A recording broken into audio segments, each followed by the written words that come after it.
So creative director of Marvel Spider-Man 1 and 2 and hopefully Marvel Spider-Man 3 has been making the rounds with IGN, GameSpot, Kinda Funny, doing spoiler casts and talking about Marvel Spider-Man 2, and we got so many new detailed and kind of updates on the next game, Marvel Spider-Man 3. Now there's so much things he said, so much things that we can pick at, and so much hints and teases. And I will be covering them all in multiple videos, so please go ahead and subscribe. But one of the first things that stood out to me in the Kinda Funny spoiler cast was Bryan Intihar said that him and his team planned Spider-Man 2 right after the ending of Spider-Man 1, and he knew that they were gonna be on PlayStation 5. And there were two things that came to mind when going to develop for Spider-Man 2 for the PlayStation 5. And number one was that he was going to have two heroes in Peter and Miles, and what is a threat that demands two heroes? And number two was scale-wise, this has got to be crazy. And what makes them say, oh yes, this is a PlayStation 5 game. Now that we've ended Spider-Man 2, and he also said that another team works on Miles and another team works on the Wolverine game, I'm 99% sure that Bryan Intihar and his team have started planning for Marvel Spider-Man 3, getting that pre-production stage ready, or will start doing it within the next couple of weeks or maybe a month or two.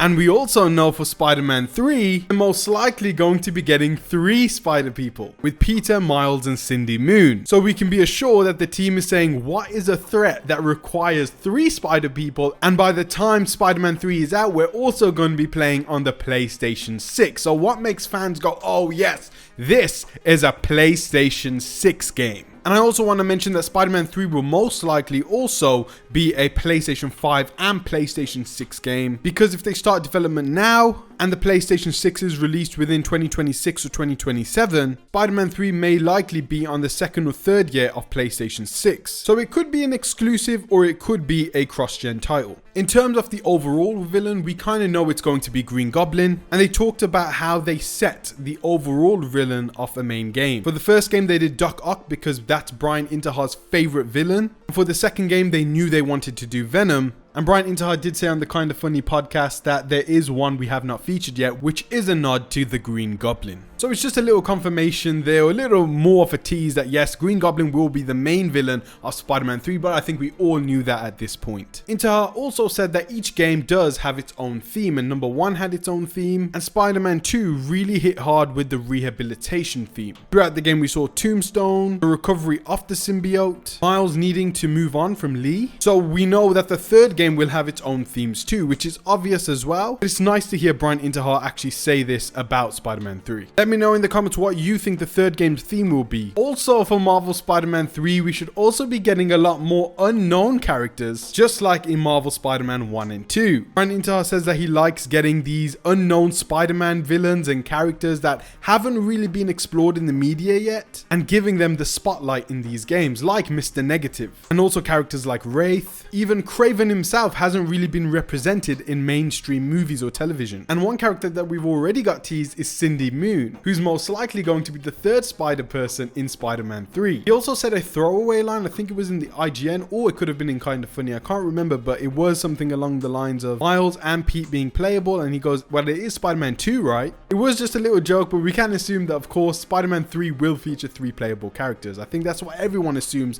after seeing that end credit with Cindy Moon. Also, in direct reference to Marvel Spider-Man 3 and the future of the Insomniac Marvel universe, Bryan Intihar says that there is a roadmap of where we want to go, but it bends. Nothing is set in stone. And 8 years ago when developing Marvel Spider-Man 1, Bryan Intihar already knew that Doc Ock will be appearing at the end credit of Marvel Spider-Man 2, but he said that Cindy Moon and Haley weren't even part of the conversations. So they could always add new characters, there could always be some twists and turns that even the developers don't see coming. He also goes on to praise how talented and amazing his team are and how passionate they are about Spider-Man and the Marvel games and the Marvel universe, and how they want to do so much crazy things. He also says that Norman Osborn, Green Goblin himself, gets discussed at the start of development of every single game. The way they slowly move his story on and how they are building him up to be this grand finale endgame style villain. Everything he is doing and has done has been strategically placed. So it looks like they're really taking their time with Green Goblin. They really want to get him right. They want to do him justice. And so far he's been a great character in every single game. He also re-says the quote that if Spider-Man 1 and Miles Morales were like our Iron Man, and Marvel Spider-Man 2 is like our Civil War, well then it's time for our Endgame. So he re-says the quote from the Skill Up interview, but this time he actually says now it's time for our Endgame. So this shows that this is going to be one explosive finale to this trilogy. It's going to be the most epic and craziest game they've done to date. And we know what happens at the end of Endgame. Our main character, Tony Stark, passes away. He dies. So we could theorize that Peter Parker actually does die at the end of Marvel's Spider-Man 3. Maybe this is why we've got more Spider people. We've got Miles and Cindy Moon, and those two may take over for the future of the Insomniac Spider-Man universe. Also, I want to talk about the Spider-Bot and how that connects to the Spider-Verse. So on the kind of funny spoiler cast, Tim Gates asked if the Spider-Bot's questline was just a fun nod, or was it a potential seed for the future of the games? Will it connect to the Spider-Verse in the future? Bryan Intihar did say, truthfully, I don't know yet. He then goes on to say how great the Spider-Verse is, but mentions if they should go down the Spider-Verse route at all, because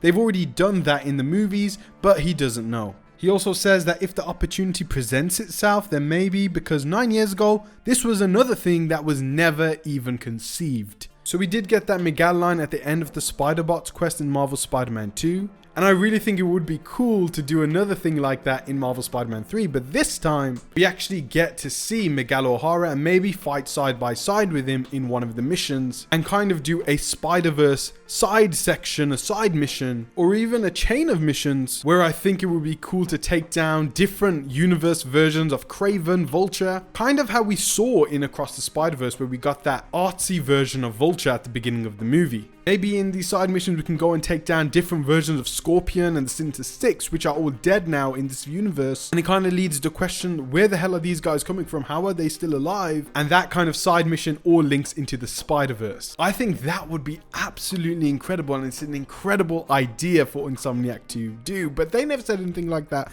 That was just my pure speculation. But he did say if the opportunity presents itself, I hope they can think of an amazing idea to connect to the Spider-Verse without having that be the main focus of the game. I think that would be such a cool and interesting thing to dive deep into. Also, in regard to the symbiote powers and whether they will be in Spider-Man 3, Bryan Intihar does talk about the decision to give the player anti-venom powers because he knew people would be annoyed once they took him away after the black symbiote is gone. And the reason why we have a few missions that we don't have the anti-venom powers was to show how powerful and threatening the symbiote threat was in the final stages of the game. And because the threat of Marvel Spider-Man 3 is going to be far greater, even with Green Goblin being the main villain, and there's so many teased villains like Carnage and Chameleon, and perhaps even more new villains for the next game, hopefully he will keep the anti-venom abilities, and we will have them in the next game. But he didn't confirm that, but he did acknowledge how people would be annoyed by taking away the symbiote abilities by the end of the game. So I think we know for sure in Marvel Spider-Man 3 the anti-venom abilities won't just disappear, and if at some point they are going to take them away, it will be in terms of a storyline. But we will continue on what Bryan Intihar said in a separate video. He does go into Marvel Spider-Man 2 territory